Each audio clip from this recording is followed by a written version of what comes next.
नमस्ते दोस्तों, मैं हूं सम्राट चौधरी और आप देख रहे हैं मेरे चैनल इंडी वर्ल्ड एंटरटेनमेंट को। तो इस वीडियो में जो अभी हमारे दिल्ली में जो रिसेंट टेररिस्ट अटैक हुआ है, उसके बाद इंडिया में जो पुराने टेररिस्ट अटैक हुए हैं वो भी कोरियन मीडिया में सुर्खियों में आने लगे हैं।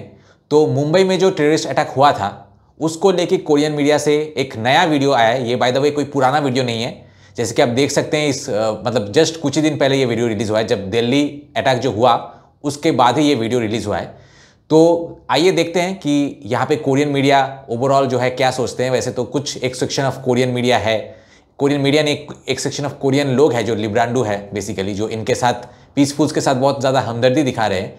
तो इसका लेसन ऐसे रिपोर्टिंग से उनको भी पता चलता है कि पीसफुल से हमदर्दी दिखाने का जो रिजल्ट है वो इंडिया को क्या मिलता है वो उनको अच्छी तरीके से पता होना चाहिए। और हिंदूज़ और ये जो पीसफुल्स है इनमें क्या डिफरेंस है ये भी जो है उनको अच्छी तरीके से पता होना चाहिए। तो चलिए ये वीडियो देखते हैं, उसके बाद काफ़ी सारे कमेंट्स भी पढ़ेंगे, देखते हैं कोरियन लोगों का इसके बारे में क्या कहना है। So let's start.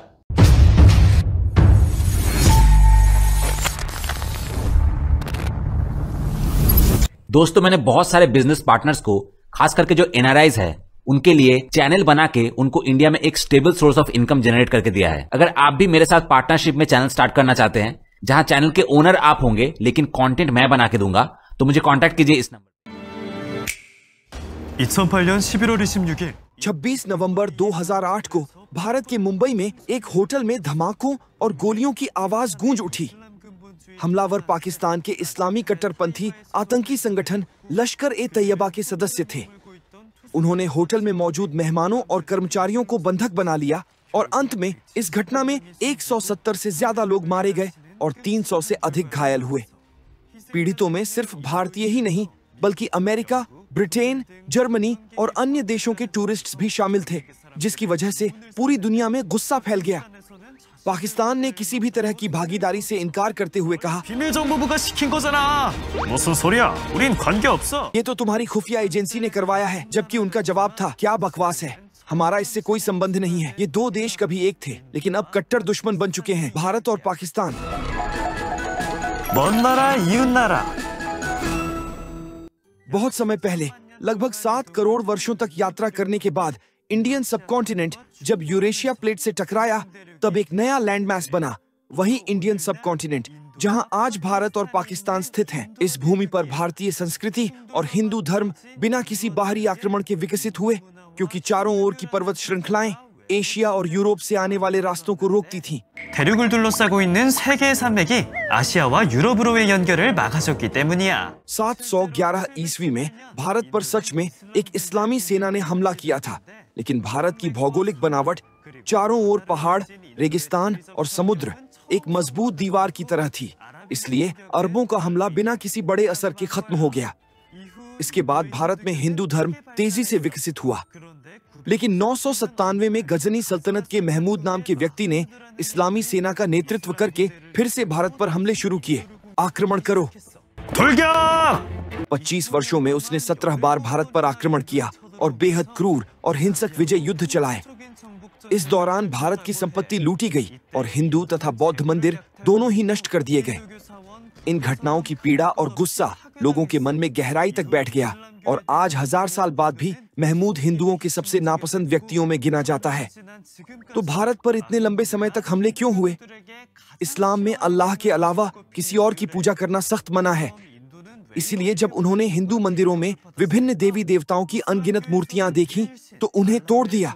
ऐसा इसीलिए क्योंकि हिंदू धर्म में हर व्यक्ति अपने मनपसंद देवता की पूजा कर सकता है और इसी वजह से यहाँ बहुत सारे देवता मौजूद हैं, इतनी अधिक संख्या कि उनका कोई स्पष्ट अंत नहीं। 각자 자신이 모시고 싶은 신을 선택할 수 있기 때문에 다양한 신들이 존재하고 그 수가 매우 많았어. उन्होंने तो बौद्ध धर्म के बुद्ध और जैन धर्म के नेताओं को भी अपने में शामिल कर लिया था। इसीलिए देवी देवताओं की संख्या कितनी ज्यादा रही होगी इसका अंदाजा लगाया जा सकता है। इसी वजह से इस्लाम और हिंदू धर्म पानी और तेल जैसे बन गए, दो धर्म जो कभी भी पूरी तरह एक दूसरे में नहीं मिल सकते। मुस्लिम शासन जारी रहा और 1526 में जब भारत में इस्लामी मुगल साम्राज्य स्थापित हुआ तब इस्लाम और हिंदू धर्म की एक अनकंफर्टेबल कोएग्जिस्टेंस की शुरुआत हुई। नॉर्थ रीजन पर पहले मुस्लिम इन्वेजन से लेकर मुगल शासन तक लगभग 860 साल बीते। इस दौरान दोनों धर्म धीरे धीरे एक दूसरे के कुछ हिस्सों को स्वीकार करते हुए साथ रहते आए। तो फिर आखिर भारत और पाकिस्तान दो देशों में कैसे बढ़ गए? इसे समझने के लिए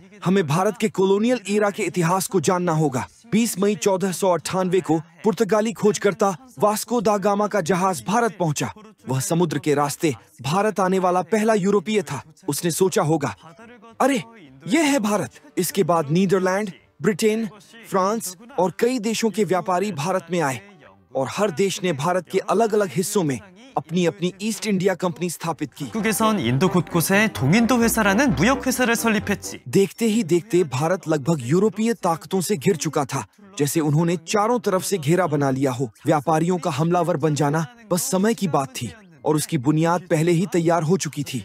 इसके बाद ब्रिटिश ईस्ट इंडिया कंपनी ने भारत को खोलकर लूटा और ब्रिटिश एम्पायर की परछाई से पूरे देश को नियंत्रित किया। उन्होंने डच और अन्य यूरोपियन पावर्स को पूरी तरह बाहर निकाल दिया। 1813 में उन्होंने रिलीजियस एक्टिविटीज पर सभी रिस्ट्रिक्शंस हटा दिए, जिसके बाद बड़ी संख्या में ईसाई मिशनरी भारत में आए। उन्होंने ईसाई स्कूल, अस्पताल और अन्य संस्थाएं बनाकर धर्म प्रचार शुरू किया।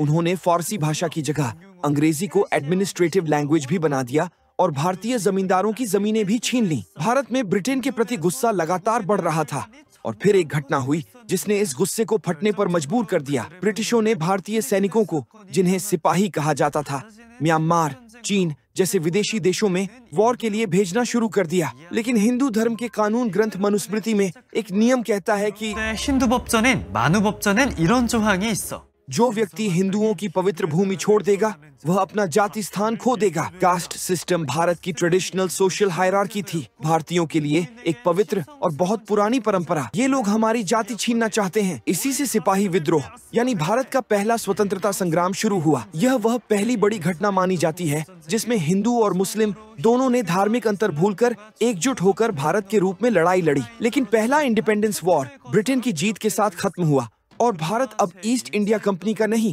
बल्कि ब्रिटिश सरकार का ऑफिशियल कॉलोनी बन गया। तो क्या इससे पहले ब्रिटिश सरकार भारत पर शासन नहीं कर रही थी? हाँ, सही।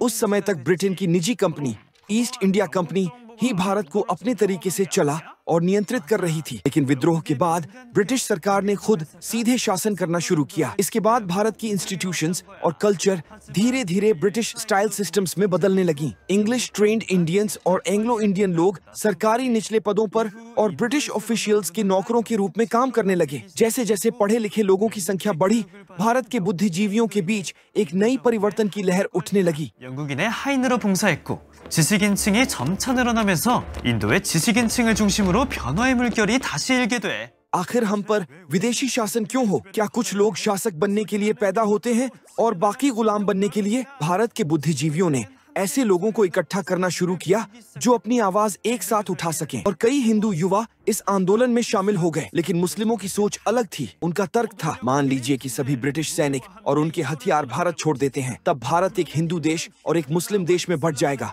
और दोनों के बीच वॉर होगा। उस अव्यवस्था का फायदा उठाकर कोई और यूरोपीय ताकत भारत पर हमला कर देगी और शायद हमें अब से भी ज्यादा कठोर कॉलोनियल रूल झेलना पड़ेगा। सबसे बड़ी बात यह थी कि मुगल एम्पायर के पतन के बाद मुसलमानों में हिंदुओं के शासन का डर बढ़ता जा रहा था। उनकी संख्या कम थी और वह सत्ता जो कभी उन्हें सुरक्षा देती थी अब नहीं रही। इसी वजह से मुस्लिम लीग, जो पहले से हिंदू मेजॉरिटी पॉलिटिक्स से नाराज थी, ब्रिटिशों के साथ सहयोग करने लगी। भारत के स्वतंत्रता आंदोलन के दौरान हिंदू और मुस्लिमों के संबंध काफी बिगड़ गए, मानो देश फिर से उस दौर में लौट गया हो जब कॉलोनियल रूल आने से पहले रिलीजियस कॉन्फ्लिक्ट अपने चरम पर था। 종교 갈등이 극에 달하던 시절로 돌아간 것 같았어. इसी दौरान 1905 में एक बड़ा घटना हुई जिसने हिंदू और मुस्लिमों के बीच बढ़ते धार्मिक तनाव में आग लगा दी। हिंदू राष्ट्रवादी आंदोलन को कमजोर करने के लिए ब्रिटिशों ने बंगाल क्षेत्र को दो हिस्सों में बांट दिया। उनका छुपा हुआ मकसद यह था कि ईस्ट बंगाल में मुसलमानों की अलग एडमिनिस्ट्रेटिव बॉडी बनाकर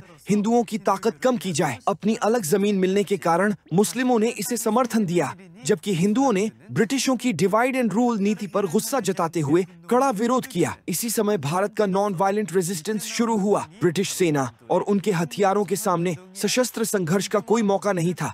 ये समझकर भारतीयों ने अलग रास्ता चुना। ब्रिटिश सामान का बहिष्कार करने और स्वदेशी वस्तुओं के उपयोग को बढ़ावा देने का आंदोलन शुरू हुआ और गांधी के नेतृत्व में भारत ने नॉन वायलेंस नॉन कोऑपरेशन और सिविल डिसऑर्डरेंस के रास्ते पर चलकर स्वतंत्रता की ओर कदम बढ़ाए। इसी बीच जब भारत में ब्रिटेन विरोधी आंदोलन पूरे देश में फैल रहा था, 1939 में नाजी जर्मनी ने पोलैंड पर हमला कर दिया और वर्ल्ड वॉर 2 शुरू हो गया। पोलैंड के सहयोगी होने के कारण ब्रिटेन ने जर्मनी के खिलाफ वॉर की घोषणा कर दी और वॉर में कूद पड़ा। 영국은 독일에 선전포고하면서 전쟁에 뛰어들었고 전쟁을 선포한다! ब्रिटेन ने अपने आप ही फैसला कर लिया कि कॉलोनियल भारत भी वॉर में हिस्सा लेगा। हिंदू नेताओं ने इस पर कड़ी नाराजगी जताई और भारत का इंडिपेंडेंस स्ट्रगल और भी तेज हो गया। इसी दौरान फ्रांस के जर्मनी के सामने आत्मसमर्पण करने के बाद ब्रिटेन लगभग हार के कगार पर पहुंच गया। ब्रिटेन ने गांधी से भारत की एक्टिव सपोर्ट मांगी और पूछा कि भारत को स्वतंत्रता कब दी जाएगी। गांधी चाहते थे कि ब्रिटेन साफ साफ स्वतंत्रता का वादा करे, लेकिन ब्रिटेन बार बार यह वादा टालता रहा। तब गांधी ने कहा, अगर आप स्वतंत्रता का वादा नहीं करेंगे तो भारत छोड़ दीजिए। गांधी के आह्वान पर भारत छोड़ो आंदोलन शुरू हुआ, लेकिन मुस्लिम समाज के अंदर एक समूह सामने आया जो तुरंत स्वतंत्रता के खिलाफ था और ब्रिटेन की मदद करने के पक्ष में था। 23 मार्च 1940 को उन्होंने लाहौर रेजोल्यूशन अडॉप्ट किया, जिसमें एक अलग मुस्लिम राष्ट्र बनाने की मांग रखी गई। इस भविष्य के मुस्लिम देश का नाम पाकिस्तान रखा गया। इस तरह भारत 2 धड़ों में बंट गया और 1945 में वर्ल्ड वॉर 2 समाप्त होने पर ब्रिटेन ने भारत को स्वतंत्रता देने पर सहमति जताई। अब सवाल यह था कि भारत एक देश बनेगा या 2 और स्वतंत्रता किस रूप में दी जाएगी। 인정하기로 해. 하나의 인도 또는 2개의 인도. 문제는 어떤 형태로 독립시키느냐였어. आखिर में ब्रिटेन ने उन मुस्लिम कम्युनिटी का साथ देने का फैसला किया जो उनके प्रति ज्यादा सहयोगी थे और रीजन को 3 हिस्सों में बांटकर स्वतंत्र करने का निर्णय लिया। पाकिस्तान, भारत और ईस्ट पाकिस्तान। वॉर टालने के लिए उनके पास यही विकल्प बचा था। भारतीय और पाकिस्तानी नेताओं की सहमति के साथ 14 अगस्त 1947 को पाकिस्तान को स्वतंत्र राष्ट्र घोषित किया गया और अगले ही दिन 15 अगस्त को भारत स्वतंत्र हुआ। इसी समय इंडियन सब कॉन्टिनेंट के बड़े और छोटे रियासतों ने अपने शासकों की धार्मिक पहचान के आधार पर भारत या पाकिस्तान का चुनाव किया। लेकिन सबसे बड़ा मुद्दा कश्मीर था। वहाँ का राजा हिंदू था, जबकि लगभग 80% आबादी मुस्लिम थी। इसी वजह से भारत और पाकिस्तान के बीच टकराव होना तय था। मुस्लिम जनता को डर था कि हिंदू राजा होने के कारण कश्मीर भारत में शामिल हो सकता है। जैसे जैसे यह बेचैनी बढ़ी, पाकिस्तान ने कश्मीरी मुसलमानों को हथियार और ट्रक उपलब्ध कराए, जिससे वहां विद्रोह भड़क उठा। इसके बाद बड़े पैमाने पर हत्या और हिंसा हुई। 힌두교를 대규모로 살상하고 폭력을 휘둘렀지.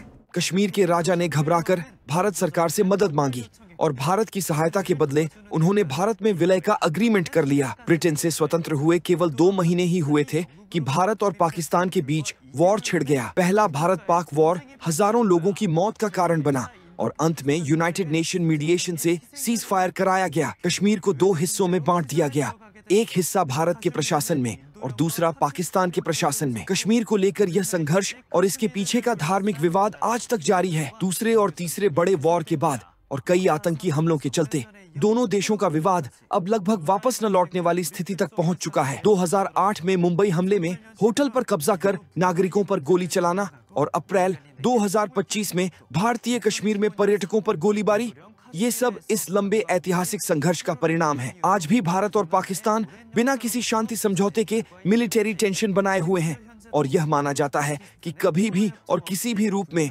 वॉर फिर से शुरू हो सकता है। क्या भारत और पाकिस्तान, हिंदू और मुस्लिम कभी शांति और हार्मनी से साथ रह पाएंगे? अपनी राय कमेंट्स में बताइए। 화합을 이루며 살아갈 순 없을까? 구독자들의 의견을 댓글로 알려줘.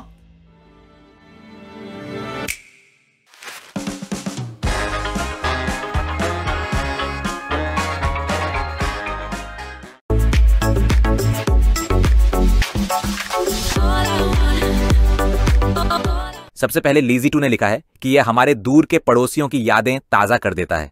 इसे देखना वाकई मजेदार है, कृपया और अपलोड करें। उसके बाद हाते माइन ने लिखा है कि मैं देख रहा हूं कि आप फॉर अवे नेबर्स के साथ काम कर रहे हैं। It is familiar yet informative, इसीलिए पढ़ने में हल्का फुल्का और अच्छा लगता है। उसके बाद ट्विंज्यूस ने लिखा है कि इस घटना पर एक फिल्म भी है, ये काफी मजेदार है। उसके बाद गामदोंग ने लिखा है कि इसका उच्चारण इंडिया जैसा होता है, लेकिन अगर आप इसे इंडियन सब कॉन्टिनेंट के रूप में पढ़ें तो चीनी अक्षर न जानते हुए भी आप इसका मतलब लगभग समझ सकते हैं। उसके बाद जे रागो ने लिखा है कि मैं पहले इस होटल में ठहर चुका हूं और यह थोड़ा डरावना था। उसके बाद गुप्पलसाम ने लिखा है कि it's all because of religion. उसके बाद नितिन ने लिखा है कि peaceful religion spreading peace in Mumbai on 26 of November. उसके बाद टाइस्टरलिंग ने लिखा है कि God bless the officers who responded. उसके बाद थुसीडी डेसी ने लिखा है कि Islam is a wonderful religion. उसके बाद छाइमेरा केएसए ने लिखा है कि रिलीजन ऑफ पीस, हा। उसके बाद डेयर पफ पीटर ने लिखा है कि religion of peace in action. उसके बाद यामुची गप्पोई ने लिखा है कि मैं काम की क्वालिटी की बात नहीं कर रहा हूं, बस मुझे लगता है कि यह बकवास है। उसके बाद टोटल L4K ने लिखा है कि 26 नवंबर जिसे भारत का नाइटमेयर भी कहा जाता है, 10 आतंकियों को पाकिस्तान के लश्कर ए तैयबा ने मुंबई भेजा था। मुंबई हमला बहुत भयानक था। उन 10 आतंकियों ने अपनी जगह बना ली और नागरिकों पर गोलियां चलाई, ग्रेनेड फेंके और पुलिस को मार डाला। 26 नवंबर बहुत बुरा था, लेकिन NSG कमांडो ने 3 दिनों में आतंकवादियों को मारकर मुंबई को बचा लिया। उसके बाद मिस्टर ग्लॉकी ने लिखा है कि जो कोई भी रिलीजन ऑफ पीस की तरह अज्ञानता रखता है वह मुसलमानों के अलावा किसी और के लिए डबल स्टैंडर्ड रखता है। उसके बाद क्यूरियस कंपास ने लिखा है कि जो लोग भारत के बारे में नहीं जानते वे अपने देश में आतंकवादियों को मारते हैं, लेकिन दूसरों देशों में आतंकवाद को मदद करना पसंद करते हैं। वे उन्हें ट्रेनिंग और सप्लाई भी देते हैं। उसके बाद जेंस मूरमान लुंट ने लिखा है कि the religion of peace in action. उसके बाद हैंडसम ने लिखा है कि मुझे यह फिल्म वास्तव में पसंद आई क्योंकि यह केवल धर्म को दोष देने का खेल नहीं खेलती बल्कि पूरी मानवता को दिखाती है। बच्चे खोखले वादों के पीछे ले जाए जाते हैं। नफरत उन राक्षसों को अंधा कर देती है, ठीक वैसे ही जैसे दर्शक जो स्क्रीन पर उन राक्षसों को देखकर एंगर्ड हो गए। उसके बाद अजहर बशीर ने लिखा है कि अल्लाह आतंकवादियों के साथ नहीं होता, यह सिर्फ प्रोपेगेंडा है। उसके बाद ताजिमाइली ने लिखा है कि मैं सैनिकों को सैल्यूट करता हूं, वे हमेशा सबसे आगे खड़े रहते हैं, जबकि सरकार में बैठे लोग सिर्फ बातें ही करते रहते हैं। ये बहुत परेशान करने वाला है। देश के लिए अपनी जान देने वाले बहादुर सैनिकों की आत्मा को शांति मिले और उनके परिवार पर ईश्वर की कृपा बनी रहे। देश की सेवा करने वाले सभी सैनिकों का धन्यवाद। भगवान आप सभी को आशीर्वाद दें और सुरक्षित रखें। उसके बाद टेक टाइम आउट ने लिखा है कि बस देखिए कि ब्रिटिश लोग अपने भारतीय सैनिकों के लिए, चाहे उनका धर्म कुछ भी हो, कितना सम्मान और गर्व महसूस करते थे। इसीलिए आप निश्चिंत हो सकते हैं कि ब्लैक कैट कमांडो हमेशा परिणाम हासिल करते हैं। उसके बाद हुगो बेरुमैन ने लिखा है कि ब्यूरोक्रेसी हमेशा रास्ते में आ जाती है। उसके बाद मार्टिना चाइल्डमैन ने लिखा है कि 4 आतंकवादी हों तो ठीक है, लेकिन जब 40 या 50 आतंकवादी हों तब पुलिस क्या करेगी। उसके बाद मारियो एंटोनियो अरिया सांचेज ने लिखा है कि वे पूछते हैं कि अगर वे इतने स्पेशलिस्ट हैं तो फिर वे इजराइल के 57 हॉस्टेजेस को बचाने में मदद क्यों नहीं करते। अगर वे आतंकवाद के खिलाफ हैं या फिर क्या यह भी एक और झूठ है। और याद रखें, हमास द्वारा हाईजैक किए गए विमान में केवल इजराइल ने सभी हॉस्टेजेस को बचाया था। अब समय आ गया है कि सभी देश अपना कर्ज चुकाए और साबित करें कि वे आतंकवाद के खिलाफ हैं, नहीं तो वे भी दूसरों की तरह सिर्फ लाभ कमाने के लिए ये सब कर रहे हैं। उसके बाद आस्क सिंह ने लिखा है कि कांग्रेस पार्टी ने हिंदू आतंकवाद की कहानी स्थापित करने के लिए ISI और पाकिस्तानी सेना के साथ मिलकर यह हमला करवाया। उसके बाद माल्टी फ्रैंक ने लिखा है कि save 1 person and you save the whole world. उसके बाद ग्रिम मिलिट्री वीडियोस ने लिखा है कि मुझे यकीन नहीं होता कि सबसे नजदीकी स्पेशल फोर्स 3 घंटे दूर थी। राजधानी में तो अपनी अलग बैरक होनी चाहिए क्योंकि आतंकवादी ज्यादातर देशों की राजधानी को ही निशाना बनाते हैं। उसके बाद रेनाटो मिलानेसी ने लिखा है कि the CIA is definitely behind it. उसके बाद अविनाग ने लिखा है कि this is the reality of Muslim. उसके बाद अनरेडू प्रीज ने लिखा है कि इतनी अधिक हाई एस्टेट और मजबूत सेना वाले देश में फिर भी बड़े शहरों में आतंकवाद से निपटने के लिए स्पेशल ऑप्स टीमें तैनात न होना समझ से परे है। जबकि यह भी सच है कि पाकिस्तान के पास कई अलग अलग गुट एक्टिव हैं। ये पूरी व्यवस्था बेहद कमजोर और गैर पेशेवर लग रही थी और OPS टीम भी लंबे समय तक स्टैंड बाय पर रही। उन्हें पहुंचने और स्थिति का इवेल्युएशन शुरू करने में ही 8 घंटे लग गए। ये सब उसी समय किया जा सकता था जब वे रास्ते में थे। बहुत खराब प्रदर्शन, बहुत खराब प्लानिंग और बहुत खराब इम्प्लीमेंटेशन। एक टीम को मंजिल दर मंजिल जाकर आतंकवादियों को खोजने पर ध्यान देना चाहिए था और दूसरी टीमों को कमरा दर कमरा जाकर बंधकों को निकालना चाहिए था। इससे काम तेज होता। ये भी आश्चर्य नहीं कि इस देश में इतने गरीब लोग हैं, क्योंकि सरकार दुनिया की कई सरकारों की तरह सिर्फ चुनिंदा लोगों की परवाह करती है, बाकी की नहीं। 170 निर्दोष लोगों की जान चली गई। यह बहुत दुखद है।